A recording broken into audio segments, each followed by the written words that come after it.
ما فاكرين باتا؟ فاكرين والله العظيم البراند باتا، اعتقد كان موجود في مصر كتير. ايه يا جدعان، ده بيصوروا فيلم هنا او بيصوروا اعلان معرفش، لكن بيصوروا اعلان للمحل ده. حكوا عليهم بيقول لك بونيسيمو. الراجل ده بيقول لهم دوقوا، فهم دوقوا وبعد كده قالوا له بونيسيمو عشان بياكلوا ببلاش وبتاع كده. لما اجي اقول لكم ما تصدقوش اي حاجه على الانترنت، كل حاجه ورايا يعني.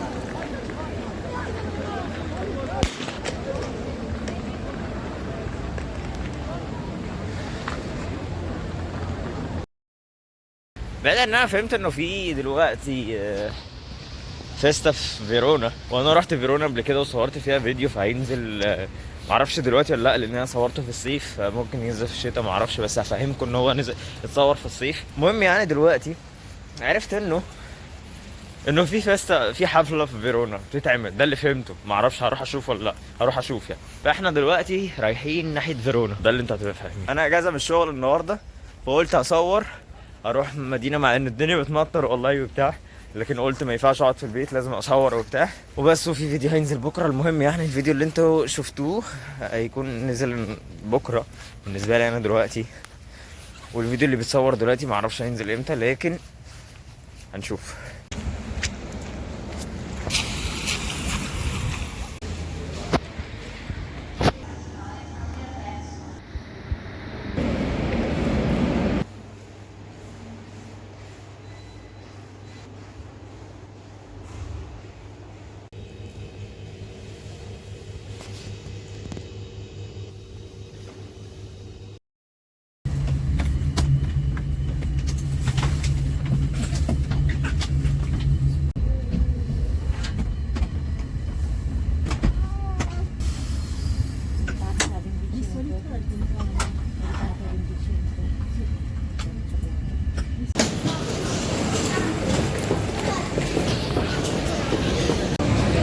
الدنيا زحمة أوي، خروج المدارس أعتقد بسبب كده. أنا عارف المدينة دي فيها حرامية كتير.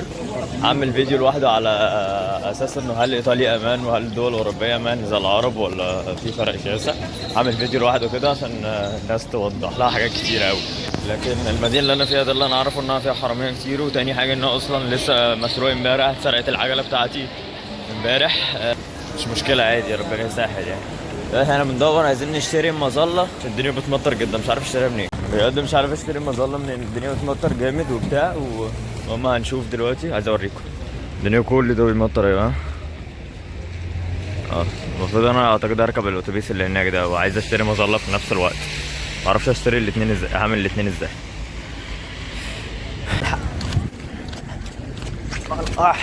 الاتوبيس مشي، طب انا هجيب مظله منين انا دلوقتي؟ يا مسهل. الاتوبيس كده كده مشي، يبقى نروح نشوف هناك في مظله ولا لا في المحطه. يلا ما دام هو كده كده مشي. اشتري منين انا دلوقتي؟ عامل ازمه عشان مظله مش فاهم انا. وفي اماكن ملاقيها كتير جدا، بس يا راجل يا مزعج، في اماكن ملاقيها كتير جدا. انه في واحد بيبقى واقف بره المحطه بيبيع مظلات، مظلات مش احسن حاجه، فانه يبيع مظلات مش احسن حاجه ده معناه انه مفيش اصلا مظلات جوه. لما الناس بتطلع بتلاقي واحد بيبيع مظلات الجوده بتاعتها مش احسن حاجه، بس بيشتروا منه عشان مضطرين، فده معناه انه مفيش. لازم نشغل دماغك شويه يا ادم. اروح وسط البلد دلوقتي واشتري من هناك. المفروض الحق ولا حكايتي انا مش فاهم. يا جماعة دلوقتي عاملينها في الأتوبيسات إن أنت لو معكش تيكت ولا حاجة بتدفع بالكارت على طول، وكم تذكرة أنت عايز وبس كده. لكن هم عاملينها دلوقتي عشان الناس ما تعرفش، ودي أحسن حاجة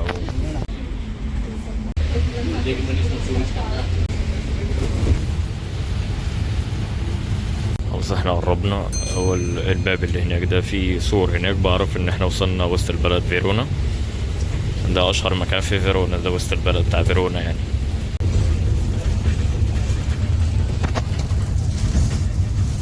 Grazie. Grazie mille. احنا وصلنا دلوقتي لوسط البلد فيرونا، موجودة هنا. اعتقد في حفلة عشان كده هيبقى في زحمة النهاردة اعتقد، لان انا سمعت. نعدي داخلين وسط، احنا هنعتبر في وسط بلد دلوقتي. دي اشهر، دي الاتنين دول اشهر حتتين في فيرونا. جيتهم قبل كده وصورتهم في الصيف وبس. الفيديو لسه ما نزلش، هينزل يا بعد ده يا قبل ده. شايفين الشاحنه دي؟ شايفين التريلا دي؟ شوف داخلها ايه. ده الحديد اللي بيقفلوا فيه الاماكن عشان تعرف انه في حفله وبتاع. كل ده يبداوا يجهزوا دلوقتي عشان بالليل. فادينا شايفين، ادينا قاعدين لغايه لما نشوف الحفله هتبقى عباره عن ايه. بس هي اكيد قدام البتاع دي، لانها ما اعرفش دي اصلا يا مكتبه يا برلمان يعني حاجه كده، لكن مشهوره جدا. دي برضو من اشهر الاماكن الموجوده في فيرونا. الناس بتيجي هنا اصلا عشان تخش جوه. تقدر تخش جوه في باب هناك كده، بتدفع له تذكره وتخش جوه. لو قدرت اخش دلوقتي اخش. الشرطه واقفه في كل حته دلوقتي عشان الحفله بتاعت بالليل. المهم احنا قاعدين لغايه بالليل نشوف الحفله دي هتبقى عباره عن ايه وبتاع. المهم دلوقتي اهم من الليله دي كلها اللي انا بكلمكم فيها، احنا نروح نشتري مظله. الله يحرق مظله الفيديو كله بتكلم عليها دي. في قصدي اعتقد رحله مدرسيه موجوده هنا في فيرونا. بص الاطفال بيرشوا على نفسهم البتاع ده، يا الرشاش بتاع زمان ده، لكن بيرشوا على نفسهم. اعتقد دي حفله بيقعدوا يعملوها مع بعض على طول زي ما احنا كنا بنعمل واحنا صغيرين وبتاع. هم دول عاملينها، وحفله مدرسيه ومش مدرسه واحده، اعتقد مدارس كتير اعتقد، لكن ادينا بنشوف وبس. فاحنا مستنيين الحفله ومستنيين الشاحنه اللي هناك دي هتنزل الحاجات امتى. بصوا يا جماعه، هو ده التيكت اللي بقول لكم عليه، بس مقفوله دلوقتي. هنا بتشتري من التيكت وبتخش من هنا، لكن مقفوله عشان اعتقد دايما في مطر او بيعملوا حاجه جوه، لكن هي مقفوله النهارده. لكن من هنا تقدر تخش في الايام العاديه. المهم هنخش من هنا دلوقتي وسط البلد. هنا كل المحلات موجوده، كل البراندات موجوده. الشنترو بتاع فيرونا بيبقى كبير جدا، حرفيا بيبقى كبير جدا. كل البراندات اللي بتيجي في بالك موجوده، من لويس فيتون، لويجا، جلاس وجوتشي كمان، لغايه بقى المحلات العاديه اللي هي زارا واتش اند ام هناك، فوت لوكر، اولاب ونايكن. زي ما قلت لكم كل البراندات موجوده هنا، من اعلى حاجه لغايه البراندات العاديه اللي هي نايك واديداس والحاجات العاديه دي. فيرونا من اشهر الاماكن برضو اللي فيها براندات تقدر تشتري منها كاليبس وحاجات زي كده، وفيها الساعات وتقدر تشتري فيها حاجات كتيره جدا. دلوقتي لقيت ناس بتبيع برضه مظلات ورا هنا كده، يبقى ده معناه انه في الشنترو بيبقى قليل، فاحنا ندور على الناس زيهم. بس بيبيعوا مظله اغلى شويه، لكن الجوده بتاعتها تستحمل. بدل المظلات اللي هم بيبيعوها بتبقى خفيفه جدا، هي ارخص ب5 يورو، لكن ما بتعملش حاجه حرفيا، كانك مش حاطط حاجه، فاهم؟ كانها ورق، فاهم؟ المهم يعني خلينا نشوف. اكد لكم انه في مدارس يا جماعه. بصوا كل دول اطفال، كل دول رحله مدرسيه اعتقد جايين النهارده. بصوا المحل ده يا جماعه بقى مشهور جدا في مصر الايام دي، اللي هو صور عينك ويديك كصوره على عينك. يا رب يا جماعه التبكيره دي تكون بتبيع مظلات، لان انا غرقت حرفيا. يا رب الاقي فيها مظله يا جماعه. ما لقيتش فيها يا جماعه، انا غرقت والموبايل غرق وحاجه جامده تحفه يعني. دلوقتي الشنترو، اصل الشنترو في فيرونا هو ده اصل الشنترو في فيرونا اللي هناك، اللي انا لسه جاي منه ده طريق لغايه اوصلك هنا. هنا بقى في الكافيهات والمطاعم وكل حاجه، وهنا في كيوسكات. في هنا كيوسك بيبيعوا الحاجات بقى، مظلات، وبيبيعوا حاجات اكيد بيبيعوا المظله. فاهو اول حاجه انا اصلا راح اشتريها هي ايه؟ مظله يا جماعه. non so l'altro. Sì, questo qua. Sì, mi serve questo qua. Ok, va bene. Ma vai tranquilla, stesso, questo. Yeah. غرقت قد ايه؟ والله اتبليت كل no كنت عند غرقت كامل. اخيرا لقيت المظله يا جماعه. اخيرا دي الجوده بتاعتها احسن من الاولانيه بكتير. جراتسي ميلا. العاديين ب5 ودي ب10، فدي جودتها احسن بكتير من العاديين ب5. فورق دي بتستحمل حتى لو في هواء كده تمام. يلا بينا دلوقتي نصور براحتنا ونحس ان احنا قاعدين نصور، فاهمين؟ مش مستعجلين عشان ندور على البتاع اللي بقالنا ساعه ندور عليها. دلوقتي هقدر اصور لكم هنا شويه.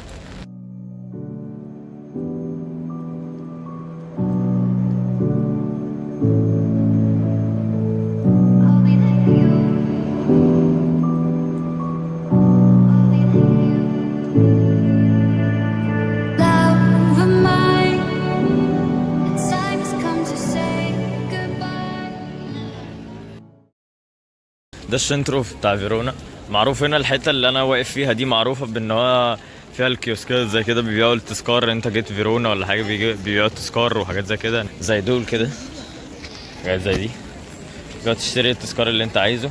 شايفين الماسكات دي يا جماعه؟ دي لما رحت فينيسيا لقيت كميه ماسكات بطريقه مش ممكن. اعتقد الماسكات دي مشهوره في فينيسيا كتير جدا، او مشهوره في ايطاليا، لان انا فعلا كل ما بروح مدينه في ايطاليا الاقي الماسك اللي انتوا شفتوه دلوقتي. برضو صورت فيديو في فينيسيا وما نزلش لغايه دلوقتي، هينزل برضو قريب بس هينزل في الصيف لانه صورته في الصيف. فلو عايزين ينزل الفيديوهات دي كلها قولوا لي، لان بس هتكونوا عارفين ان هو الحاجات دي انا صورتها في الصيف، او كنتوا تكونوا شايفين الشمس وانا لابس نص كم وحاجات زي كده يعني. لكن قولوا لي ان انتوا عايزين الفيديوهات دي تنزل وانا كده كده هنزلها في كلتا الحالات يعني. الناحيه دي يا جماعه اصلا عايز اشتري كام حاجه، فخلينا تعالوا معايا.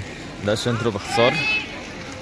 وريتكم المكان ده، واروح دلوقتي المكان ده، والمكان اللي انا جيت من عنده في محلات كلها هنا كيوسكات وعايز تذكار وحاجات زي. انا مش عايز تذكار في الحقيقه. ما فاكرين باتا؟ فاكرين والله العظيم البراند باتا اعتقد كان موجود في مصر كتير، او موجود في ايطاليا برضو بتاع جزم وحاجات زي كده، كان مشهور جدا. يا جدعان ده بيصوروا فيلم هنا او بيصوروا اعلان، ما اعرفش، بيصوروا اعلان للمحل ده بيقولوا انه حلو ولا لا. انا بصور يوتيوب هم يصوروا اعلان. بيضحكوا عليهم، بيقول لك بونيسيمو.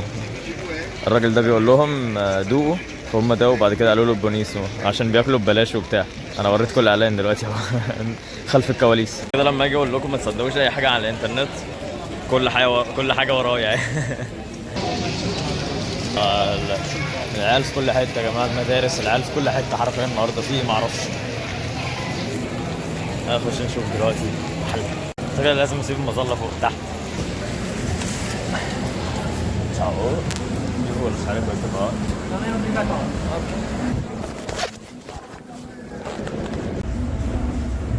طلعت بيتكلم عن ان ما فيهاش ميه كتير، وتاني حاجه سيبها تحت ليه تحقيق. ايه وجع الراس ده. نرجع نطلع نشوف كام حاجه كنت عايز اشتريها كده، ولو لقيتها عاملين فيها سكونتو اطلع كده. حاجه اصلا انا بحب براند زارا لانه لحاجات كتيره في الحقيقه. هنا في ايطاليا مش غالي، مش اقول لكم ان انا بحب زارا فانا غني، لا خالص. ايطاليا مش غالي خالص. السعر بيبقى تيشرتات، تيشرتات بيبقى 15 يورو 19 يورو تيشرت غالي شويه، لكن مش غالي بغباء زي مثلا موجوده في مصر، موجوده في الدول العربيه، مش مصر بس. يعني انت في الدول العربيه بتلاقي تيشرت معرفش كام في الحقيقه بس ب 300 جنيه او اكتر، وكذلك في الدول العربيه. هنا مش بنفس المبلغ ده او مش بنفس القيمه يعني انت لما بتقبض 2500 جنيه مثلا ولا 3000 جنيه تشتري تيشيرت ب 400 جنيه ده غالي جدا. لكن هنا انت بتقبض 1500 يورو تشتري تيشيرت ب 19 يورو، فمش فارقه اعتقد خالص. فعشان كده بقول لكم ان هو مش غالي بالنسبه كمعيشه، واي حد ممكن يشتريه. وتاني حاجه ان انا بحب البراند ده لانه الكواليتي بتاعته حلوه. تالت حاجه البراند ده هي حاجه خاصه. شوف كام شيرت بس، انا عايز شيرت ابيض واسود وصفي. بقول لكم عايز اسود وابيض بس عجبني الجاكيت ده. ايه رايكم في الجاكيت ده يا جماعه؟ حلو لذيذ والله. شوف تاني. بعيدا دلوقتي يا جدعان مفيش حاجه تعمل، بس انا رايح اشرب قهوه في مكان دلوقتي بس عشان عايز اروح اعمل حمام. ما اعرفش ايه الفيديو الغريب ده، عايز ادور على مظله عايز اعمل حمام. يا رب يا جماعه اللي هنا ده يكونوا كافيهات مش ريستوران مش مطاعم بس، عشان لو مطاعم بس اعرف ايه ده. بس لكن زحمه جدا يا جماعه، شايفين الزحمه قد ايه؟ زحمه بطريقه مش ممكن. الطريق كله الصف كله زحمه حرفيا، الصف كله مع انه اصلا مش كده على طول، فاهمين؟ او كده يعني على طول في الحقيقه، لانه دي فيرونا. اعتقد ده بار. نخش نشوف دلوقتي. قعدت في كافيه قدام قلت لكم انه في حفله. قعدت في كافيه دلوقتي قدام المكان اللي هيعملوا فيه حفله وبتاع. اوريكم ده المكان اللي هيعملوا فيه حفله، ده المكان اللي جيت منه الصبح هناك كده ودخلت هنا. اللي هيعملوا حفله هنا، الشاحنه موجوده هناك كده. المهم انا قعدت في كافيه دلوقتي اشرب حاجه واستنى الحفله. لكن المشكله لو تاخرت شويه، يعني لو تاخرت لغايه الساعه 9 ولا 10 انا مش هعرف افضل هنا، لان القطوره اخر قطر بيبقى الساعه 8 ونص 9 حاجه كده. فمش عارف اعمل ايه. اشوف لغايه التجهيزات، لو متاخروا همشي لان ورانا كام حاجه وبرده لسه هنصور. لو ما تاخرش فانا هصور لكم الحفله ولو ما عرفتش اصورها فاكيد هتبقى موجوده في كل حته، بحط لكم لقطات منها يعني. خلينا نشوف طلبنا ايه ومنظر جميل في الحقيقه.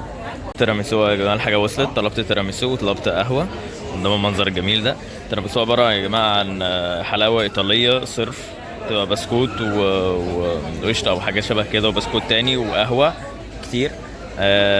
دي حلاوه اكتبوا عنها في جوجل هتعرفوها، ودي اسمها قهوه جي 5. المهم ان انا قاعد قدام المنظر ده مستنيين الحفله. وبس، ونشوف هنعمل ايه بعد كده. مش عايز اوريكم ان انا بصور وانا باكل وبصور وانا قهوه، انها حاجات اكيد انتوا شفتها 600 مره، لكن ده بوريكم فيرونا كيومي انا فيها ماشي ازاي، فاهمين؟ بس.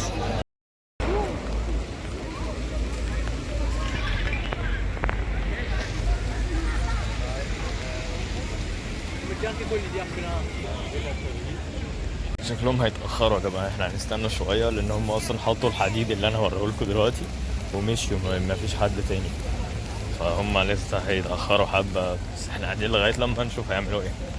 يا جماعة بصوا، حطوا الحديد ده اللي هو كان في الشاحنة الكبيرة، حطوه كامل هنا، وحتى العربية اللي بتشيل الحديد محطوطة هناك ومفيهاش حد خالص.